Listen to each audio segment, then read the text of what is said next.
Welcome back. কেমন আছেন সবাই? আশা করছি সবাই ভালোই আছেন। আজকে আমাদের কাছে একটি অডিও ক্লিপ আছে, তো আমরা কথা না বাড়িয়ে সরাসরি অডিও ক্লিপে চলে যাব। আশা করছি এই অডিও ক্লিপটিও আপনাদেরকে অনেক অনেক আনন্দ দেবে। চলুন শুনে আসি। হ্যালো লিসেনার্স, আমি অরিজিৎ বিশ্বাস। আমি ভারতবর্ষের পশ্চিমবঙ্গ রাজ্যের একটি জেলা দক্ষিণ দিনাজপুর, সেখানকার একটি ছোট্ট শহর গঙ্গারামপুরে থাকি। আমি ভূতের গল্প বা ভূতের কোনো অভিজ্ঞতা এই সমস্ত ব্যাপারে প্রচণ্ড আগ্রহী।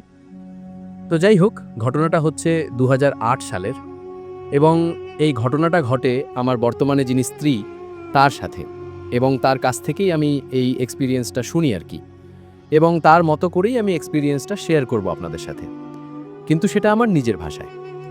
যাই হোক, সালটা ছিল ২০০৮ সাল, এবং ২০০৮ সালে আমিও যে কলেজে পড়তাম আমার স্ত্রীও সেই কলেজেই পড়তো, এবং সে আমার থেকে ১ বছরের জুনিয়র ছিল। তো যাই হোক, সেই সময় আমাদের নিয়ম ছিল, ইউনিভার্সিটির একটা নিয়ম ছিল যে বিজ্ঞান বিষয়ে যে সমস্ত অনার্স আছে সেই সমস্ত পেপারগুলো, যেগুলো রিটেন পরীক্ষা হয়, সেগুলো নিজস্ব কলেজেই হতো, এবং যেগুলো প্র্যাকটিক্যাল এক্সাম সেগুলো অন্য কোনো কলেজে, ওই ইউনিভার্সিটির আন্ডারেই অন্য কোনো কলেজে ভেন্যু হতো, এবং সেখানে গিয়ে আমাদেরকে প্র্যাকটিক্যাল এক্সাম দিতে হতো। যাই হোক, ২০০৮ সালে আমার স্ত্রী, সেই সময় আমরা একই কলেজমেট ছিলাম, বাট আমার থেকে ১ ক্লাস নিচে পড়তো।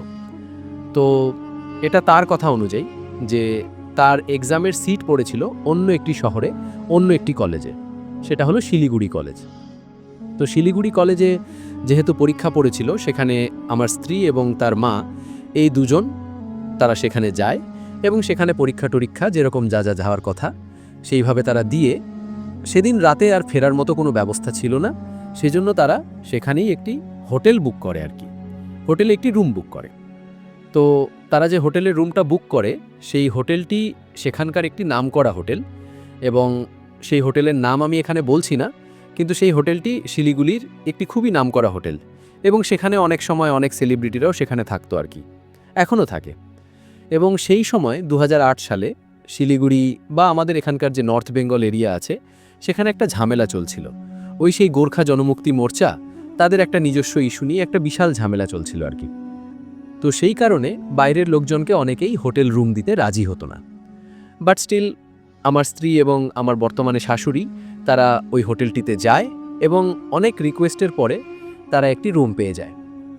তো যাই হোক, তারপর তারা দুজনে যখন রুমে ঢুকবে, তখন আমার যে শাশুড়ি, তার মনে পড়ে যে তার বোনের একটি ছেলে আছে প্রাপ্তবয়স্ক, এবং সেই সময় মাছের ব্যবসা করত, এবং মাছের ব্যবসা করতে মাঝে মাঝেই তাকে শিলিগুড়ির দিকে যেতে হতো। তো তিনি তখন সেই দাদাকে ফোন করেন, এবং সেই দাদাকে বলেন যে আমরা আজকে শিলিগুড়িতেই আছি, তুমিও আজকে এখানে চলে এসো। তো সেই কথা মতো সেই দাদা সেই হোটেলে চলে আসে, এবং যে রুমটা দেওয়া হয়েছিল সেই রুমটা ছিল ডবল বেডের রুম, এবং সেই রুমটা একদম পরিষ্কার পরিচ্ছন্ন, এবং যেরকম একটা কি বলবো, মানে ভালো একটা রুম, যেরকম ফ্যাসিলিটি থাকা দরকার সে সমস্ত ফ্যাসিলিটি যেখানে ছিল, একদম যে সমস্ত জিনিস একটা হোটেল রুমে, একটা 3 স্টার বা 4 স্টার হোটেলে থাকা দরকার, সেগুলো সব কিছুই ছিল। তো যাই হোক, তারা 3 জন মিলে রুমে ঢুকে পড়ে। এবার ধীরে ধীরে বিভিন্ন রকম ঘটনা ঘটতে শুরু হতে থাকে। আমার বর্তমানে যিনি আমার স্ত্রী, সে তখন ওই হোটেলের যে জানলাগুলো ছিল, সেই জানলাগুলো ছিল কাঁচের জানলা, এবং বাইরেটা দেখা যেত, এবং ভেতরটা বাইরে থেকে দেখা যেত না, এরকম গ্লাস ছিল। তো সেখানে পর্দা লাগানো ছিল। তো আমার স্ত্রী তখন সেই পর্দাগুলো সরিয়ে দিতে যায়, এবং সরিয়ে দিতে গিয়েই হঠাৎ করে সে একটু চমকে যায়। কেন চমকে যায় সেটা একটু পরে বলছি। তো যথারীতি সে চমকে গিয়েছে, এবং সে তখন ভেবেছে যে ঠিক আছে, যা দেখেছি এটা নিয়ে বেশি কিছু চিৎকার চেঁচামেচি করব না, কারণ সাথে বয়স্ক মা আছে, মাও হয়তো ভয় পেয়ে যেতে পারে। সো সে জিনিসটা চেপে যায়। তো কিছুক্ষণ পরে আমার যে শাশুড়ি, তিনিও একই রকম একটা এক্সপিরিয়েন্স করেন আর কি। তিনিও সেই জানালার কাছে গিয়ে হঠাৎ করে চমকে ওঠেন। তো তিনিও ভাবেন যে না, আমি এটা কারোর সাথে শেয়ার করব না, সাথে মেয়ে আছে, মেয়ে হয়তো ভয়টাই পেয়ে যেতে পারে। সো এরকমভাবে প্রত্যেকেই এই জিনিসটা এক্সপিরিয়েন্স করে, কিন্তু কেউ কাউকে বলে না, প্রত্যেকেই ভাবে যে অন্যকে বললে হয়তো সবাই ভয় পেয়ে যাবে। তো যাই হোক, তো ঘটনাটা ছিল এরকম যে তারা যখন ওই জানলার কাছে গিয়ে পর্দাটা সরাতে যাচ্ছিল, তখন সেই কাচের মধ্যে নিজের কঙ্কালটা দেখতে পাচ্ছিল। এবার সে নিজেদের কঙ্কাল দেখতে পেয়েছে না অন্য কোনো জিনিসের কঙ্কাল, সেটা নিয়ে সন্দেহ আছে, বাট তারা ওই কাচের মধ্যে একটা কঙ্কালের রিফ্লেকশন দেখতে পাচ্ছিল। তো যাই হোক, এরকম একটা ঘটনা ঘটে, প্রত্যেকেই নিজের নিজের মতো করে এটা এক্সপিরিয়েন্স করে, বাট কেউ কারোর সাথে শেয়ার করে না। তো যাই হোক, তারপর রাতের দিকে যখন তারা খাওয়ার জন্য নিচে আসে, মানে সেই হোটেলটা শুধুমাত্র লজিংয়ের জন্যই ছিল আর কি, সেখানে খাবার দাবারটা নিচে থেকে কোনো একটি হোটেলে গিয়ে বা কোনো রেস্টুরেন্টে গিয়ে খেয়ে আসতে হতো। তো যাই হোক, তারা প্রত্যেকেই 3 জনে মিলে নিচে গিয়ে খাওয়া দাওয়া করে আসে। তখন ফিরতে ফিরতে তাদের মোটামুটি 10টা বেজে যায়। তো ঘরে 10টার সময় যখন তারা প্রত্যেকে ফিরে আসে, তারপর থেকেই তারা ঘরটার মধ্যে একটা আলাদা রকমের কিছু মানে ফিল করে আর কি, যে ঘরটা অস্বাভাবিক রকমের মানে সাইলেন্স, এবং তারা এই আনক্যানি জিনিসটা প্রত্যেকেই এক্সপিরিয়েন্স করছিল, কিন্তু কেউ কারোর সাথে শেয়ার করছিল না। তো যাই হোক, এরপরে প্রত্যেকেই ওয়াশরুমে যায়, ওয়াশরুমে গিয়ে ফ্রেশ হয়ে ঘুমানোর প্রস্তুতি নিতে থাকে।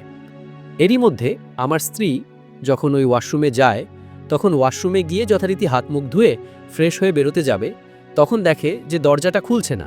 ভেতর থেকে দরজাটা খুলে বাইরে বেরিয়ে আসবে, কিন্তু দরজাটা খুলছে না। তো যাই হোক, যথারীতি সে মাকে ডাক দেয়, বাট বাইরে থেকেও দরজা আটকানো ছিল না। তো বাইরে থেকেও দরজাটা খোলাই ছিল ওয়াশরুমের, বাট স্টিল দরজাটা খুলছিল না। তো এরকম করে মোটামুটি 10-15 মিনিট ধরে অনেক চেষ্টা করার পরেও দরজাটা খুলছিল না। তারপরে হঠাৎ এক সময় দরজাটা ধড়াম করে খুলে যায়। তো তারপরে যাই হোক, আমার স্ত্রী বাইরে বেরিয়ে আসে, এবং তখন সবাই একটু ধাতস্থ হয়ে সবাই বিকেলবেলায় যে ওই জানলার মধ্যে যে জিনিসটা দেখেছিল, তারা প্রত্যেকের সাথে শেয়ার করে। তো তারপর থেকেই প্রত্যেকের মনে হয় যে এই ঘরের মধ্যে কিছু একটা অস্বাভাবিক জিনিস আছে।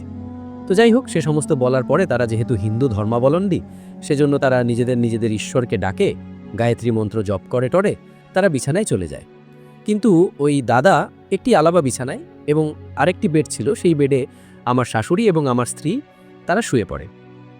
তো এবার শুতে গিয়ে আমার স্ত্রী লক্ষ্য করে যে তার বেডের ঠিক মাথার দিকে গোটা ঘর একদম পরিষ্কার পরিচ্ছন্ন, মানে ছিমছাম ঘর, এবং ঘরে নতুন রং করা হয়েছে, রঙের গন্ধ পর্যন্ত পাওয়া যাচ্ছে। বাট ওই আমার স্ত্রী যেখানে মাথা দিয়েছে, ঠিক তার মাথার কাছে একটি জায়গায় একটা লাল দাগ। এবার সেই লাল দাগটা কিসের দাগ সেটা তারা ভেবেছিল কেউ হয়তো পানের পিক বা গুটখা খেয়ে সেখানে হয়তো ফেলেছিল, সেটার দাগ। বাট সেখানটায় রংটা পড়েনি, নতুন যে রং করা হয়েছে সেই রংটা হয়তো সেখানে পড়েনি। তো তারা এটা ভেবেছিল। বাট সে যখনই শুতে যায় তখন তার অস্বস্তি হতে থাকে, এবং কোনোভাবেই তার ঘুমটুম আসছিল না। তো এরপর যেটা শুরু হয়, লাইট অফ করে দেওয়ার পরে প্রচণ্ড ধাক্কাধাক্কি শুরু হয় তাদের রুমের দরজার মধ্যে, এবং আওয়াজটা ছিল এরকম, ধাক ধাক ধাক ধাক ধাক ধাক ধাক ধাক ধাক ধাক ধাক, এরকমভাবে কন্টিনিউভাবে দরজায় আঘাত হতে থাকে। এবং তারা ভাবে যে এত রাতে কে এসছে, এত রাতে তখন প্রায় 12টা, 12:30 বেজে গেছে। তো স্বাভাবিক সেই সময়ে রিসেপশন থেকে কেউ আসবে না। তো তারা ভাবতে থাকে এরকম, এবং তার দাদা তখন বলে যে যেই আসুক, এখন আমরা দরজাটা খুলব না, যদি সেরকম কোনো দরকার থাকে তাহলে রিসেপশন থেকে আমাদের এখানে ফোন করবে, ফোন করে আমাদের যা বলার বলবে।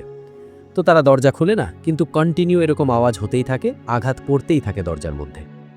এরপরে যেটা শুরু হয় সেটা হচ্ছে প্রচণ্ড একটা মানে স্যাড একটা কান্না শুরু হয়, এবং সেটাও ওই দরজার কাছ থেকেই শুরু হয়। মানে প্রচণ্ড দুঃখে বা প্রচণ্ড কষ্টে যদি কেউ কান্নাকাটি করে, সেরকম যেমন আওয়াজ হয়, সেরকম একটা আওয়াজ, কান্নার আওয়াজ হতেই থাকে, এবং তার সাথে সাথে ওই দরজায় ধাক্কা অনবরত চলতেই থাকে। এবার 3 জনেই প্রত্যেকে প্রচণ্ড ভয় পেয়ে যায়, এবং তারা সঙ্গে সঙ্গে ঘরের দরজার কাছে গিয়ে কিছু শোনার চেষ্টা করে, কিন্তু ওই সমস্ত বাদে আর কিছুই শোনা যাচ্ছিল না। কন্টিনিউ ওই ধাক্কা দেওয়ার আওয়াজ এবং কান্নার আওয়াজ শুনতেই থাকে, এবং তারা ঘরের লাইট টাইট জ্বালিয়ে ফেলে, এবং তারা একই বিছানায় 3 জন একদম জড়সড় হয়ে বসে প্রত্যেকে নিজের নিজের বিশ্বাস অনুযায়ী ঈশ্বরকে ডাকতে থাকে। তো এরকম হতে থাকে প্রায় তখন 3টে বা 3:30 বাজে সেই সময়। তো এরকম হতেই থাকে। তো এরপরে যখন ওই 3টে 3:30 বাজে, তখন হঠাৎ করে দরজাটা খুলে যায়, এবং দাঁড়ান করে আওয়াজটা খুলে যায়, আওয়াজ করে দরজাটা খুলে যায়, এবং সেই সময় ওর দাদা সঙ্গে সঙ্গে দরজা খোলা পাওয়ার সাথে সাথে দৌড়ে নিচে যায় রিসেপশনে যাওয়ার জন্য বেরিয়ে যায় ঘর থেকে, এবং রিসেপশনে গিয়ে রিসেপশনে একজন মানে ঘুমিয়েছিল আর কি, একজন হোটেলের স্টাফ, তাকে প্রায় কলার ধরে, জামার কলার ধরে, মানে একদম রেগে গিয়ে তাকে জিজ্ঞেস করে যে ব্যাপারটা কি, তোমরা কোন রুম আমাদেরকে দিয়েছো, আমরা রুমে থাকতে পারছি না, রুমে এরকম এরকম সমস্যা হচ্ছে, কি সমস্যা, কি তোমরা এটা কেন করলে? তো যাই হোক, সেই স্টাফ তখন বলে যে স্যার দয়া করে এরকম কিছু চেঁচামেচি করবেন না, দয়া করে আমাদেরকে ক্ষমা করুন, আমরা আপনাদের কাছ থেকে আমরা রুমের কোনো চার্জ বা কিছু নেব না, আপনারা দয়া করে এরকম চেঁচামেচি করবেন না, এটা হোটেলের একটা মান সম্মানের ব্যাপার। তো যাই হোক, এরকম হওয়ার পর আমার শাশুড়িও নিচে চলে যান, এবং আমার স্ত্রীও নিচে চলে যায়, গিয়ে তারা দাদাকে আটকায় আর কি। তারপর সেই সময় মোটামুটি ভোর হয়ে গেছে আর কি, তখন তারা সবাই নিচে গিয়ে একটি চায়ের দোকান ছিল আর কি, সেই চায়ের দোকানে গিয়ে চা খেতে খেতে তারা নিজেদের মধ্যে গল্প করছিল আর কি। তখন চায়ের দোকানদার তাদেরকে জিজ্ঞেস করে আর কি যে আপনারা কি বাইরের, আপনারা কি বাইরে থেকে এসছেন? তো তখন আমার শাশুড়ি বলে হ্যাঁ আমরা এরকম এরকম, সমস্ত ঘটনাটা ডিটেলসটা বলে। এবং সেই সময় সেই চায়ের দোকানদার বলে যে আপনারা এই হোটেলে আছেন, এই হোটেলের এই রুমটাতে তো কয়েকদিন আগে একজন মধ্যবয়স্ক মানুষকে গলা কাটা অবস্থায় পাওয়া গেছে আর কি, এবং তারপর থেকে ওই রুমটা কাউকে দেওয়া হয় না। তা আপনারা এই রুমে কি করে আছেন? তো তখনই তারা বুঝতে পারে যে এই একটা গন্ডগোল হয়েছে আর কি। তখন তারা আবার হোটেলে ফেরত আসে। ফেরত আসার পর তারা সম্পূর্ণ যা যা ল্যাগেজ ট্যাগেজ ছিল সে সমস্ত কিছু গোছগাছ করে তারা তখন হোটেল ছাড়তে প্রস্তুত হয়। এবং হোটেল ছাড়তে গিয়ে তারা দরজার কাছে একজন মহিলাকে দেখতে পায়।